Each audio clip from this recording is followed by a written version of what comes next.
Take advantage of the Boxing King media discount at BYD Sheffield. You can get this amazing car for £269 per month with a £269 deposit. Details in the description.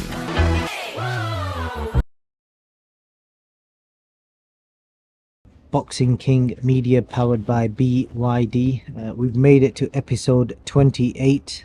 We're back in the BYD showroom in Sheffield. As I keep saying, the most famous showroom in car showroom in the UK by country mile. Dom, I'll let you finish sending your message. Yeah, I'm not actually sending. I'm just looking for something. It's all part of the interview, to be honest. Is it all right? But okay. Well, whilst you're looking, I'll just set it up. I think next week we've got the new BYDs arriving next week. The BYD C line. Yeah. I urge anyone to just go on Google or whatever, search the BYD Sea Lion. It's a game changer. It's basically a SUV version of the car that's just behind you, the sports version. When it comes out, we'll probably do a bit more with Johnny and yourself next week, but people can see the amount of car they're getting for the kind of money. So yeah, the BYD Dolphin discount is still running, but I don't think it's lasting long. So as you will have seen in the advert, £269 a month. The offer's going to be finishing very soon. So if you want one, get yourself down there to the BYD showroom in Sheffield. The details are in the description, and don't forget to mention the Boxing King media discount, and they'll look after you. Dom, I think the first thing we've got to talk about is the I think before we talk about any boxing or anything like that, I just want to talk about Joe Gallagher, somebody that you've been friends with for a long time. We saw the sad news recently about, he's got a battle with cancer coming up. You would have seen a lot of people through your lifetime with cancer. Sad news. it is sad news, and even more ironic that his mentor Phil Martin also had cancer, and my brother John, who gets on really well with Joe, called him up last week having a laugh and a joke and said there must be something in the water over that way in Manchester. And he made a joke of it, Joe, to be honest, and he's in really good spirits. He's a fighter, and I think with cancer, having a positive approach is a massive plus. And I think Joe's got that. He's got something to live for, and it's not slowed him down so far, and he's ploughing ahead. He's taking on new fighters. In fact, I think he's actually took on Zalfa Barrett. I'm not sure, but he's cementing his legacy, and he's ploughing forward. So hopefully the treatment's successful, and Joe's going to be around for a few more years yet. What do you kind of make of that? Because you can imagine a lot of people will be thinking, Joe, why don't you just pack all this in, just spend time at home and just try and recover? Well, I think because it is important that you try and carry on as normal as you can, because I think that's the kind of attitude you need to have to survive. You've got to have a reason to live when something's attacking you like cancer or any kind of illness. I think you've got to have a reason to live and an incentive to live, and with Joe it's the boxing. So I think that's the positive part of it, and I think he will keep going forward. Yep, definitely. Wishing Joe all the best, because he's always been a good guy. I can only speak of positive experiences from speaking to him. In other news, one of your fighters, it's worth mentioning this, Kell Brook, Ebanie Bridges just announced the birth of their son, Ezara. I hope I said that right, or Ebanie will kill me. First child born to two IBF world champions, probably two world champions in boxing, I'd probably guess. How much you betting on him being a world champion, Dom? Who knows? Listen, you don't know, do you? You don't know how it's going to pan out. It doesn't always work that way, does it? But hopefully he don't get into boxing, because they've both got enough money. And I've always said, you should only really be getting into boxing if it's a necessity, because it's a dangerous sport. What's interesting though, just looking at Ebanie and Kell, they've both actually got the same initials, EB, Ezekiel Brook and Ebanie Bridges. So what's the chances of that? Two people with the same initials having a kid, both world champions. IBF as well. IBF, not IVF. IBF. I'm not sure it was IVF, but it wasn't. But yeah, you don't want it to be IVF, would you? No. You wouldn't want to miss that section out, really. No, but it's definitely it's almost like the stars kind of aligned. I don't know if the rumour is true, but apparently the whole consummation of it is all on OnlyFans, and I think you can get it for about 99 pence. You'll have to have a look on Ebanie's OnlyFans, but I'm sure somewhere on the line there she did say that they're going to put it up the night of the consummation. Right, you're just giving a free promo there. So yeah, but Kell was also in the gym the other day. Every time there's a video of you and Kell on the pads, you know, the rumours start flying. Is he coming back? Is he not? I don't know, but you know, even the one thing is whether he's always popped in the gym. I mean, more, you know, more now than the last. I mean, it's over 3 years since he boxed Khan, so he's been in the gym ticking over and doing bits and bats. He's been busy doing other stuff, but it's like anything else. I think when you've boxed all your life, even if you don't box, it's important that you keep in the groove and you keep training. And I love reading the comments and people saying, "Oh, you know, he's not cardiovascular fit and all these things." The one thing about Kell is, no matter what, I've seen him in some terrible shape coming into camps, and you know, once he gets his mind switched on to what he's doing, he's unique in that sense. He just stop till he's where he needs to be. And I took him on the pads the other day, and he's so heavy-handed, it's unreal. You know, and he can always improve his fitness. It's the power that you have to worry about. You know, you never lose the power, but some fighters do. But with Kell, he's so heavy-handed, and to say he's overweight and he's not particularly fit, he can still, you know, get 6 rounds out. So if he decided to put his mind to it, you know, to come back, I don't think there'd be a problem. I think I wouldn't be surprised if he's taking a look how the Eubank and Conor Ben fight pans out and have a think of that, because looking at him today in the gym, he's been again this morning, I'd see him beating both of them if he decided to do it. For me, it doesn't matter. You know, if it's something he wanted to do, that's something he wants to do. Maybe it's firmly behind him, but if the fire gets ignited again, who knows what's possible. But you know, I do say that he could probably beat both of them in the same night, if not the same week. Well, that's quite a strong statement. You mentioned Zelfa Barrett there. He said he's gone to Joe Gallagher. The reason he's gone to Joe is he just suffered a loss recently, and I've got to mention Jazza Dickens, and I think he's one of the regular viewers of this podcast as well. He's got his own YouTube channels as well. If you want to watch what it's like being a boxer in this day and age, you know, just hit up Jazza Dickens' YouTube channel. Always a good watch. What do you make of Jazza Dickens? It seems like a century ago when he fought Gallagher. Well, that was 2012, and it's one of the best fights I've seen. You don't tend to get those fights anymore, because it was a bit of a crossroads fight, and you could kind of compare that to Dalton Smith and the other guys. They always wanted him to fight Adam Azim. Now it's a very similar situation. You know, Gallagher and Jazza Dickens were, you know, similar to these two, and they actually boxed for British title. And whoever was going to lose that fight was always going to set him back, and it did set Jazza back quite a bit. But you know, he came through it, and look where he is today, still fighting. Gallagher's retired, but it's no surprise, because Jazza Dickens has always been a quality fighter, from the amateurs all the way through, all through the professional. He's always been a quality fighter, and there's not many of these type of fighters left like Jazza Dickens. And it was good to see him box the other day, and he completely bamboozled Zelfa Barrett. And fair play to him. You know, he's come through some turmoil in his career over the last few years. You know, he's had his jaw broken by Rigondeaux, and you know, he's had some horrific injuries in fights, but he's still come through. And my nephew Luca watches Jazza on his YouTube. He says he's hilarious because he's a character, and we've had him over. I've actually got some old footage, I'll let you have it, of him and Gallagher sparring.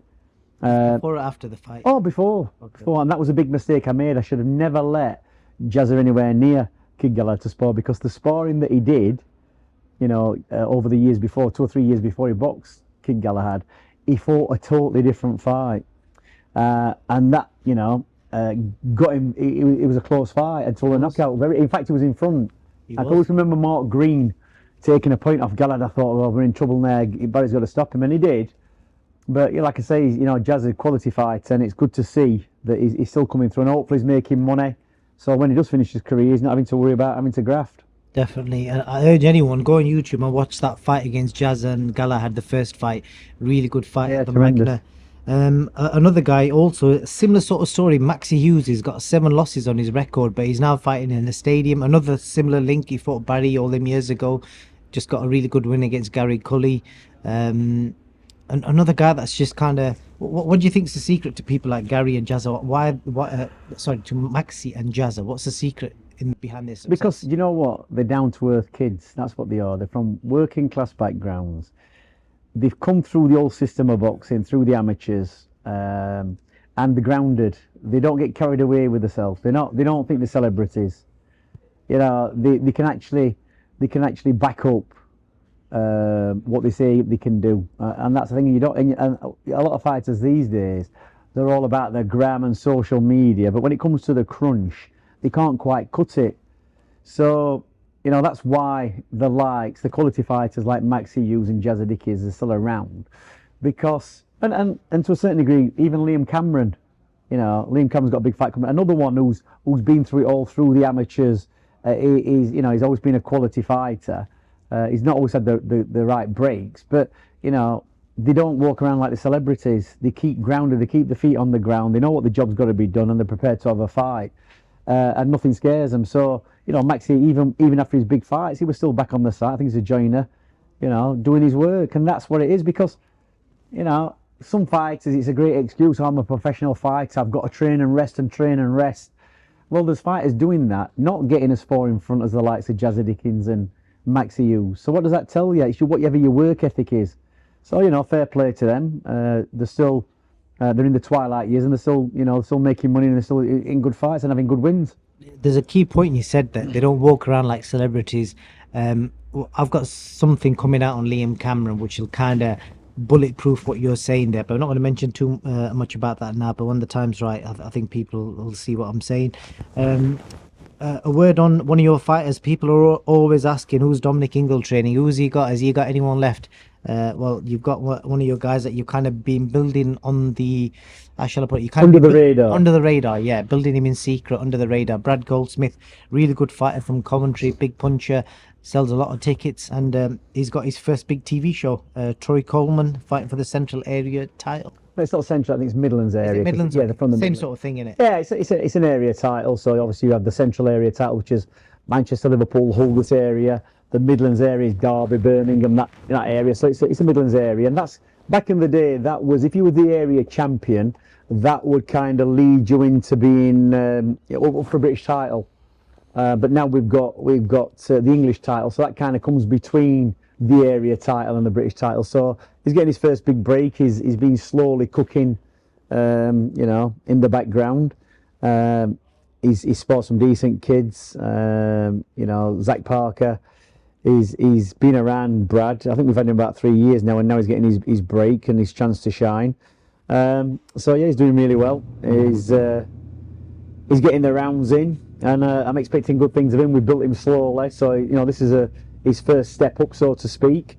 Yeah, and hopefully he'll come through with flying colours. Indeed. Two more talking topics. The first one, we spoke about it last week. Chris Eubank Jr. dropped the egg on Conor Benn, so I don't think there's been a more expensive egg than 100 grand.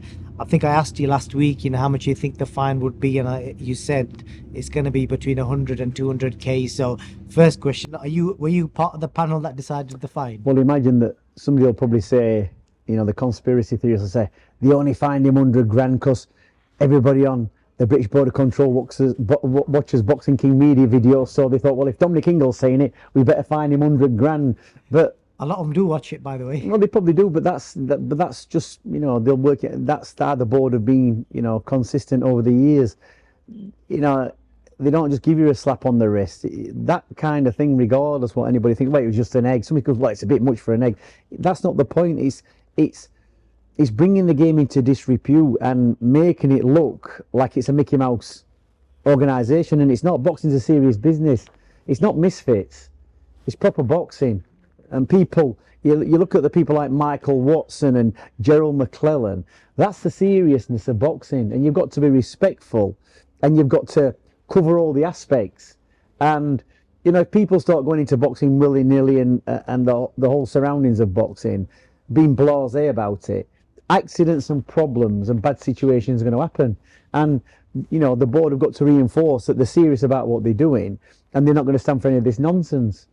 and you know, it's a lot of money, but it's a deserved fine for what it is, because it's more or less being disrespectful to the place you're making your living and all the people involved in it, and obviously the fighters who've been and gone.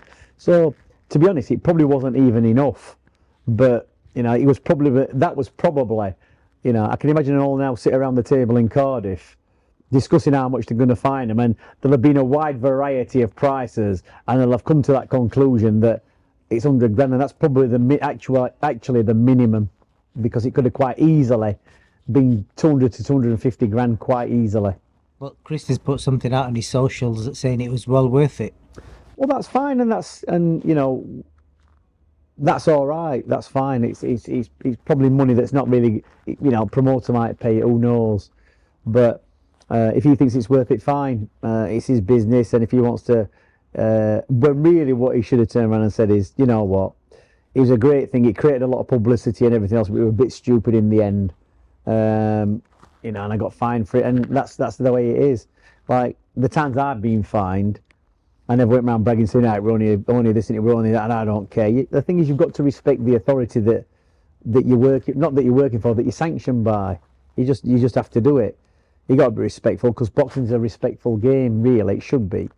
So you know, that's Chris Eubank, innit? He's got no problem telling people, you know, like the Franks and the Eddies of this world, that the scumbags, and you know,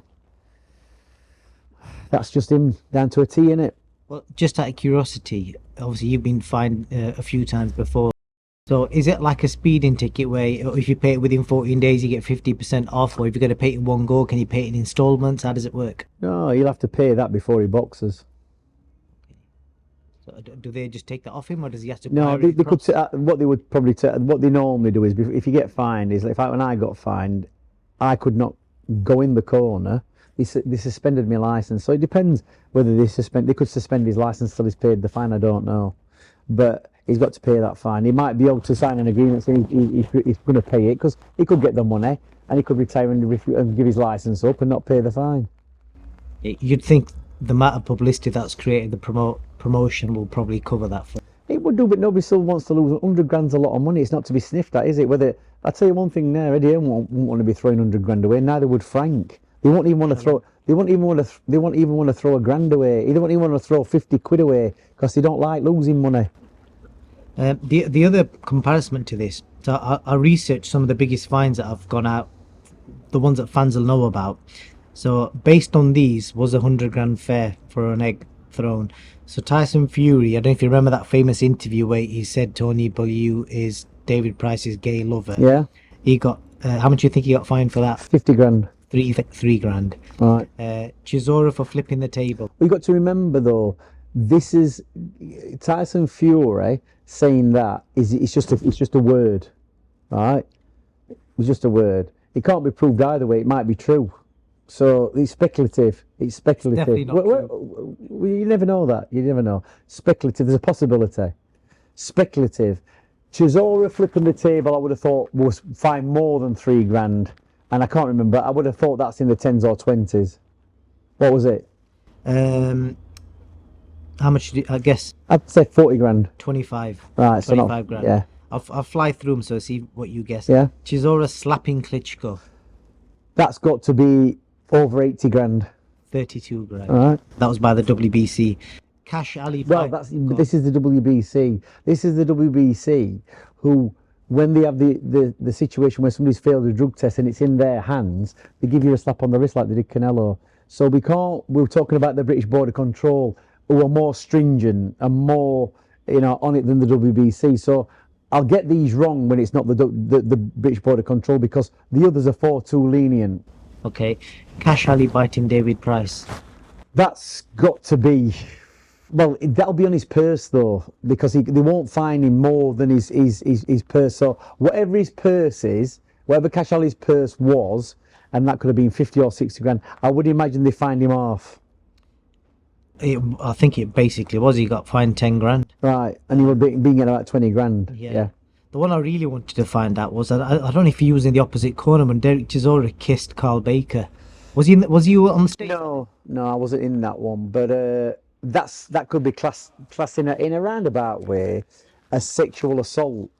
So that could be. Carl didn't pull back. Eh? Carl didn't pull Well, back. you know, there's questions over Cole's sexuality as well. I'm sure you won't mind me saying that. But that could have been a 40 or 50 grand fine. Yeah, I don't know. I couldn't find. I was looking Right. everywhere. There's no information. Well, I think we might have to ask Derek that one. And who else were we talking about? That's it. No, you asked me another one, but we didn't answer it. We'll start from the beginning again. So I said the Fury comment about Billion price. Yeah. Zora table flip. Did we get to how much did he get to table flip? 25. Right, yeah. 5k. For the slap against Klitschko is 32,000. That was WBC. Yep, and Cash Ali was 10k for the David Price bite. Yeah. And then obviously the kiss on Carl Baker. I can't find any. Yeah, well, what I'm saying is that the board won't generally fine you more than you're able to pay. They might take your purse, and I would say that a good measure is that whatever your purse is as a perpetrator, that they're going to take 50% off you. It's like if you get disqualified in a fight. If you get disqualified in a fight, what the Border Control do is they withhold your purse on the night, they have a hearing, and then they take the money off you. And generally that's up to between 25 and 50%, depending on what, you know, how bad the disqualification is. Indeed. We'll move on to the last subject, but how fun is this? I'm only in the BYD showroom. There's somebody filming a music video out there. I don't know if you know who he is, but some famous. Oh yeah, he's a famous rapper. Yeah, I was told earlier on that he's obviously this Yequan ice cream. What obviously sponsored BYD as well. It's quite nice. I've had a few. Kids have had some. Sorbet, I've had one, the low calorie version. They're doing something with the rapper out there. So yeah, interesting. It is. I think it's only fair I might just like flip the camera, Yeah. just get an idea, see what we're talking about. They'll be thinking. It's all happening in this place. It is. Where is it? Where is it? Where is it? There's the car. There he is. Just about seen. We might have to put one of his songs over the video.